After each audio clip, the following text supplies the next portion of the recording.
Ayan ang sikreto mga lodi, itos ng gutom para mabilis umuwi. Ayun pa isa. Ganda oh. Pag nagyari magmulto palagi ko solid to. Yan, pogi eh. Talaga may bubuga sa long distance yun. Yun oh. Yun ang talagang may bubuga sa long distance mga lodi.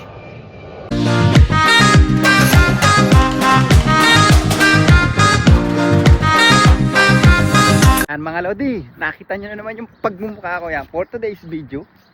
Ayan.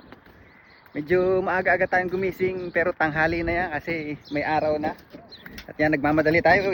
Nasuot natin yung jacket pa ni Secretary. But anyway, yan, siyempre magtutos tayo mga lodi. Yan yung mga ibon natin. Nakakawala pa yung isa sa kulungan kaya 8 lang yata yan o siyam. Yan ang ating pagtutosan mga lodi. Napakaganda ng sikat ng araw. At nang maaga tayo makauwi at baka mapalo tayo sa puwet ni Secretary, i-single toss na natin yan. Wala nang pahipahinga. Maghapon silang lumipad sa labas. Ayan o. Hihi. Yan, solo flight mo ngayon. Solo flight. So itong lugar na to mga lodi, dito kami dati nagtutos ni Pare Bracelock. Ayan oh. Kalmado lang yung hangin pero against sa loop ko yung ano yung wind kaya maganda-gandang exercise sa kanya to mga lodi. Yun oh. Dumaretso na dun oh. Oh, ayan, napaka-pogi mga lodi. Apo ni Paring Stubborn, yung unang-unang toss ko na marami akong 3 days, 4 days bago nakauwi yung iba. Tapos nawalan ako ng isa nun. Ito, nakauwi ng unang araw mga lodi. Ayan o. Tibay o. Single toss, single toss. Para sulit yung gasolina natin. Sana. Yun na siya o. Tibay, diretso agad. Yun ang mga gusto ko, hindi na umiikot. Isa pa uli. No, ikaw. Ikaw, matigas din ang ulo mo eh, oh. Oh. Ayun, oh. Siya lang yung nag-iisang umikot yata dun. Hindi, yung unang tinos natin umikot dun. Ayan, oh. Dito dapat talaga ang tumbok eh, dito. Kaya yung isang apo ni Stubborn na blue checker white flight, dito agad dumaretso. Diyan talaga dapat ang tumbok. Tingnan mo ito. Ayan, oh. Ayos yan, nang maligaw-ligaw ka. Ayan, ayaw niyong pumasok eh. Pinapakain kayo kahapon na yung pumasok ngayon. Tara dito. Itotos ko kayo ng gutom. Ayan ang sikreto mga lodi. Isa pa. Sino pa gusto? O, ikaw? Tigas din ang ulo mo.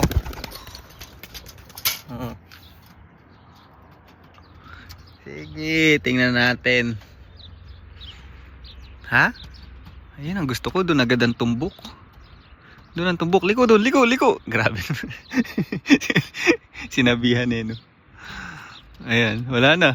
Yun doon. Sarap magtas dito mga lodi. At sarap magpaaraw. Fresh na fresh yung init. Grabe. Pangit lang ang araw dito sa New Zealand. Kasi pagka mga bandang 9 na. Iba na ang araw. Hindi na vitamins. Cancer na ang abutin mo. Ayan, napakainit, masakit sa balat. Ayan ang sikreto mga lodi, itos ng gutom para mabilis umuwi. Ayun pa isa. Oh. Ha? Tigas ang ulo nyo ha? Ayan, tingnan ko lang. Tingnan ko lang ang tibay nyo ngayon. Tapos pagdating sa bahay, huwag pa rin kayo papasok. Gutom talaga kayo. Matigas ang ulo nyo ha. Sige.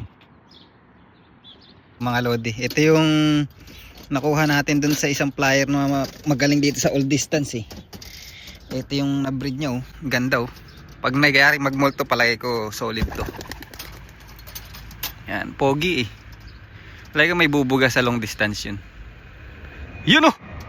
Yun ang talagang may bubuga sa long distance mga lodi. Napakalupit.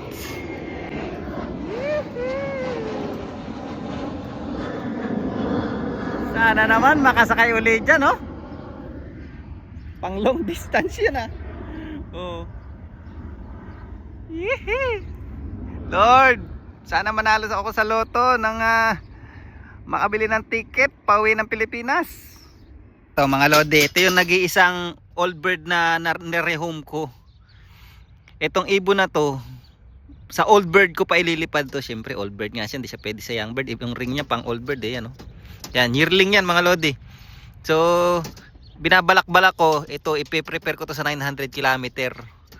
Ayan, oh, kasi maganda sa 900 kilometer to, may edad-edad na. O kaya sa Invercargill 1,200 kilometer. Siya ang kandidato natin kung aabot siya doon mga lodi. Yun ang tanong. Ayan, kuha natin siya. Ganda tong kak na to. Oh. Yun, oh, mga pitik pa lang lumalagotok. Alright, uwi na tayo, baka mapalo tayo ni Sexitari. Ayan mga lodi, oh. Woo! Kita nyo? Ayan, sa likod, oh. Sana? Yun. Sa may puno. Lima pala yung nakikita ko. 8 yung tinos natin. Ayan na sila mga lodi, oh. Oh. Matitibay talaga mga lodi. Ginutom ko na kahapon. Mahaba-habang pasensyahan to. Ginutom ko na kahapon. Tinos ko na mga lodi. Tinan nyo. Sa labas pa rin ng bagsak. Yan. Talaga kailangan na nating kastiguhin tong mga to habang maaga pa. Ayan, oh. Ayun. Ngayon pa lang sisibaba, ano. Oh. Ayan, oh. Kompleto naman tayo sa tos. Ang problema, sa bubong ang bagsak. Ayan. Tingnan natin kung paano yung magagawa natin. Kailangan maibalik natin yung ano lang, yung ronda. Pagyari ronda, pasok agad, kain, pahinga, inom ng tubig, ronda uli. Basta ronda, kain lang sila. Ronda lop. Siguro once a week lang sila pwedeng maglakad-lakad sa labas. Ayun, no, nagbaanohan pa yung mga ano. Empathy ang problema ko, kaya hindi ko masyadong makat yung pagkain, yung big line na bawasan yung pagkain kasi nga nagmo-molt sila. Nakita niyo naman yung kanilang balahibo. Ayun pa yung iba nasa baba, oh. Ayan, oh. Tingnan niyo yung balahibo sa ano mga lodi. Kaya nagmo-molt yung mga young bird natin. Ang hirap dito sa New Zealand. Ang race namin kasagsagan ng molting nila. At sa mga nambaba sa akin na yan parang ano raw, parang lantad sa pusa yung ano, parang pinapakita ko daw talaga sa pusa yung ibon. Tapos para daw aquarium. Ayan, kung ano-ano ng mga pinagsasabi. Yan, talagang sinaraduhan ko yung kalahati niyan. O halos cover na cover. Kasi nga yan yung mga balahibo, mga lodi, naglalaglagan dito, mahirap maglinis. At saka dito sa New Zealand pagka winter napakalamig, kailangan talaga yung ibon cover na cover. Meron akong binili ng lona. Pag winter na, tatakpan pa natin yan mga lodi para kulob na kulob sila sa loob, hindi sila nababasa, lalo pag umuulan pag winter. Ayan. So yun, dito ko na lang rin yung vlog natin. Success ang ating pagtutos, hindi lang ang trapping. But di bale, next time makita nyo pag napanood nyo yan, parang hinihigop dun yan mga lodi, o pag galing pa lang ng tos. Kaya hindi ko hindi ko, meron nagre-request na maglagay daw ako ng video para makita yung datingan ng ibon. Hindi ako naglalagay ng video kasi nga madidisappoint lang ako. O madidisappoint lang kayo kasi hindi talaga sila nagtatrap doon ngayon. Panay bubong lang ang bagsak nila. Tumatambay pa doon. Ayan, oh. Yan yung matikas-tikas. Pagaling ko, maganda-ganda itong mga lodi. Maganda yung tindig nito eh. Ayan, oh. Tingnan nyo naman, oh. Papasok na nandun, bababa pa dun sa lupa. Ayan, oh. Tinakpan ko nga yung isang ano ko dun, breederan ko kasi may mga nalalaglag na pagkain dun. Dun sila nagpupunta. Ayan, oh. Okay, bye.